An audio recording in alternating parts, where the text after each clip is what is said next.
Marcia, thank you so much for taking the time to talk with me. And as a first thing, I want to say congratulations on your new appointment as president of Lorain County Community College. That is quite an honor. You must be very excited about that. I am thrilled, Joe, and I am so excited to be here as part of this event and to talk about pathways and the importance of them, especially to economic mobility in our community college students, and how funders and donors really can support really what is a transformation within community colleges. Well, you're leading right into my first question, which is perfect. I have just a quick few questions that I want to ask you to help the Philanthropy Roundtable members become acquainted exactly with what you were saying. Yes. What community colleges can do, particularly for low-income students, Yes. to connect them to better jobs. One of the areas that I'm particularly interested in, you've already mentioned, the Pathways approach. Mm-hmm. Can you tell me, what does guided pathways mean, particularly for Lorain County Community College? Sure. And what challenges is it helping to solve? Sure. Let me first give you a background of Lorain County Community College, because I think it's not just about Lorain County, Ohio. It really exemplifies what takes place across our country, where we have 1,200 community colleges. In our community, we have one of the lowest educational attainment rates in the entire state of Ohio. And primarily we have... This is in Northeast This Ohio, is in right? Northeast Ohio. We're about 20 miles west of Cleveland. And so we have the city of Lorain is one that has had just a major industrial downward spiral that has happened over 3 decades. And that's what we have seen throughout many of our regions in the country, especially those in the Rust Belt states. Mm-hmm. So high unemployment, a lot of people just... High unemployment, children who never graduate from high school. You know, the percentage of kids who never make it to 12th grade who drop out. And so, of course, they have nowhere to go. Right. And so we have been hard at work for 3 decades, in fact, at Lorain County Community College, to really try to stem the tide. And to look at it from a social justice perspective, from economic mobility, and to really help educate the community about why higher education is important. And how it can change lives. And how it can change lives, and move them from that bottom quartile, which we know so many of them, if they don't earn a credential or a degree, they're not moving out of the bottom quartile for the for economic purposes. And so what we have done in the past 5 years, and this has been due primarily to the acceleration that we received from philanthropic support, which it's always good for us to hear that. and it absolutely has been. And so Ohio was one of 3 states, along with Florida, so I'm thrilled to be here in Florida, and North Carolina, that received funding as part of the Completion by Design initiative from the Bill and Melinda Gates Foundation. That really was the impetus for us to move into major transformational redesign work. Not a one-off program or a scholarship, but rethinking, redesigning, as Davis Jenkins from the Community College Research Center, who is someone that we work very closely with at Lorain, it's redesigning with the end in mind. And so that's what Pathways is about. It's rethinking, redesigning our educational systems, processes, and policies from the student perspective, and aligning it with employment and the on-ramps to higher education. So whether that's K-12, whether that's the adult workforce, and then what are the off-ramps, whether it's transferring to a 4-year university or it's direct entry into a job and earning that credential. So the pathway, I really like to think of it as a movement versus it being a program or something, the new flavor. It's not an initiative, not a fad, so it's exactly. It's the redesign structurally, culturally, from a student perspective. And so I like to think of it this way. For years, we have tended to think, are students college ready? That's the whole developmental education conversation, remedial education. Yes, excellent point. I think it's a different... Let's flip that question around. Are we student ready? And so redesigning all of our programs from a pathways perspective means what is the end that we're trying to achieve? Is it in fact the students obtaining the associate's degree to transfer, and then you design a pathway that is so clear, prescriptive, and precise versus all of the choice that has, I think, inadvertently crowded the plate for students to succeed. The cafeteria menu of options. The cafeteria menu of options. It doesn't take choice away. It's more informed choice. And as consumers, and students are consumers of higher education, how do we work with them to create choice that aligns with end goals and that takes out a lot of the superfluous types of courses. Things that don't count or get you nowhere. So let's get concrete. Okay. So in terms of the pathways approach, what would be a terrific example of somebody coming in that you would say is illustrative of So the I would pathways? say, you know, it first begins with really assessing what the students' goals and interests are, not just allowing them to sign up for anything. And so asking the right questions. Organizing the majors around meta majors. And so we have 9 meta majors. So to be very concrete, allied health and nursing is a meta major. So instead of students coming in, and we have 15 different degrees within allied health and nursing.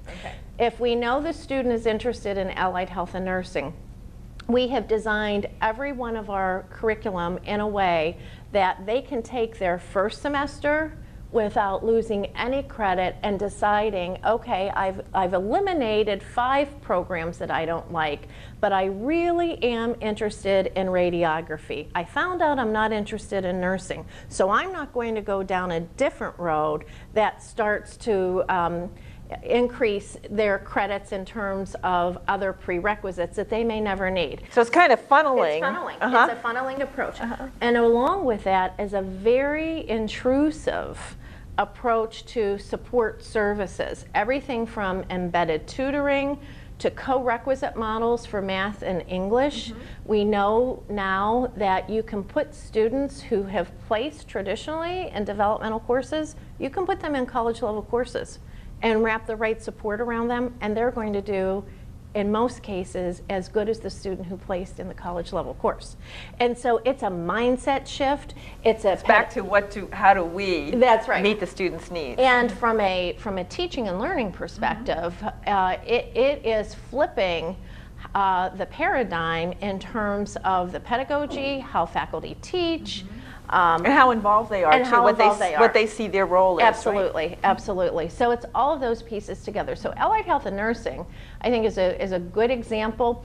And then laddering the credentials that go along with that. But what we've done at Lorain, and I have not seen another model like this, and it's something that excites us so much. And when I think about potential for funders to look in their communities at what's possible, we've created pathways that start in high school that go all the way to age 20. And so the value proposition that we have given and the dream and the cost savings to parents is we have guaranteed high school students that they can graduate with a bachelor's degree in 22 different pathways by the age of 20 at 80% less cost than if they went to the university. Wow. So we're not even talking about associates, it's the bachelor's degree. It's the bachelor's degree, and it starts in the high school as part of College Credit Plus. So the pathways approach really is about asking the right questions at a time when you can make the decisions that reflect where you say you want to go. And it's flexible enough that if the student changes his or her mind, and we know college is about choice as well. But you're exploring. But you're exploring, and you can do that within the electives, not taking additional electives or not taking courses that really don't help to influence what the content area is, or looking at courses that are contextualized and are really advancing you in your goals. You know, our intent is to get students to a credential or a degree, and as quickly as possible. As quickly as possible. As quickly as possible. We understand many of them attend part-time, given so many of the work responsibilities and family responsibilities. But much of that is embedded also in the socioeconomics of the student, and they think that they can't attend full-time. So the pathways approach is showing them exactly how they can do it, maps it out. And wraps the Absolutely. services around. And in fact, I would share with you another very concrete example made possible by the philanthropic support from Great Lakes Corporation. And so Amy Kerwin has been a huge supporter of looking at a program that has come out of the City Universities of New York, yes, which is called ASAP. And it takes students who would have gone part-time and looks at creating a full-time model for them and removing barriers. And so it was so effective. So it concentrates and accelerates. So we created our own version at Lorain County Community College thanks to the support of Great Lakes. And we're just finishing our test phase right now, and we have mirrored the results of New York. And what it does is it requires the students to attend full-time. It requires them to attend tutoring in math and in English. It requires that they meet every month with an advisor. And two of the major barriers that we know, and this would be a message certainly for funders, is that the cost of books and transportation are two of the greatest issues, especially again going back to those students who are in that lower quartile. Right.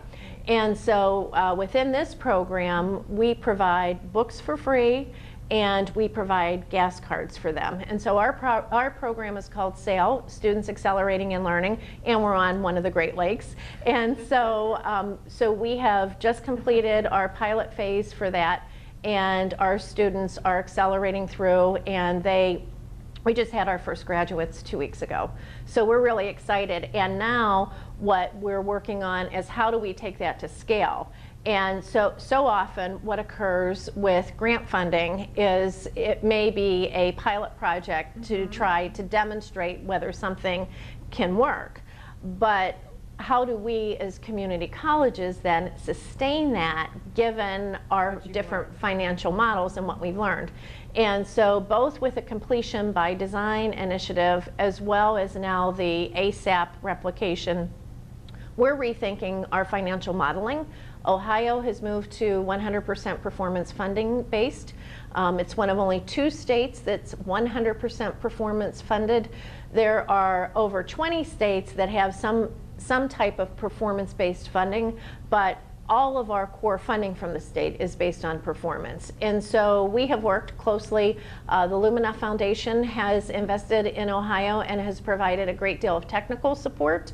And we have worked to really design a performance-based system that is unique to the mission of community colleges. Yeah. And so I think where we're at now, not only Lorain, but other colleges in our state, but I think it's lessons that can be replicated and shared, which again would be another opportunity from a funder's perspective of how do you take some of the best practices that we now see and the results that are occurring, and how do we begin to scale them up and roll them out in other areas of the country?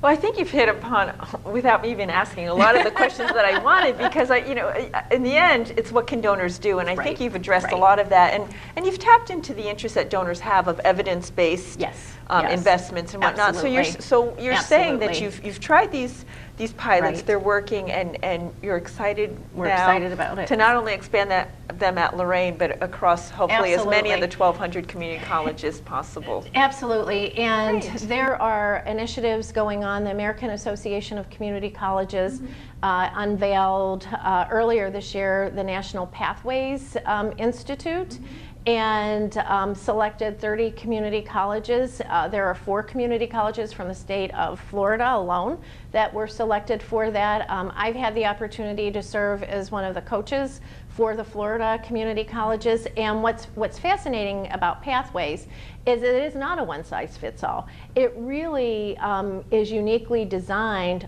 based upon the needs of that college, those employers, the transfer institutions. Absolutely. And that's an important piece. It is, because it hits at one of the critiques of community colleges historically is too many students are coming out with either no degree or degrees that lead to nowhere. And so that's flipping that It model. is, absolutely. And the alignment with employers, I can't overstate that enough. That's critically important, that they're part of the design, Right. you know, not just the end. Right. And work-based learning throughout the pathway is another critical component. There are, Davis Jenkins has created, I think, a very succinct set of guiding principles and design principles as colleges consider guided pathways. And I think if you start with those principles, then you're really able to design it in a way that Good foundation. a great foundation, absolutely. Well, thank you. You're Joe, obviously thank you. very I'm excited passionate about it. about pathways as well as Lorain and community am. colleges broadly. So I appreciate the chance to have you share some of your Thank you. excitement with us. And I too am very encouraged by what I'm seeing at community colleges. So thank you for taking the time. I to share your appreciate it. Thank you.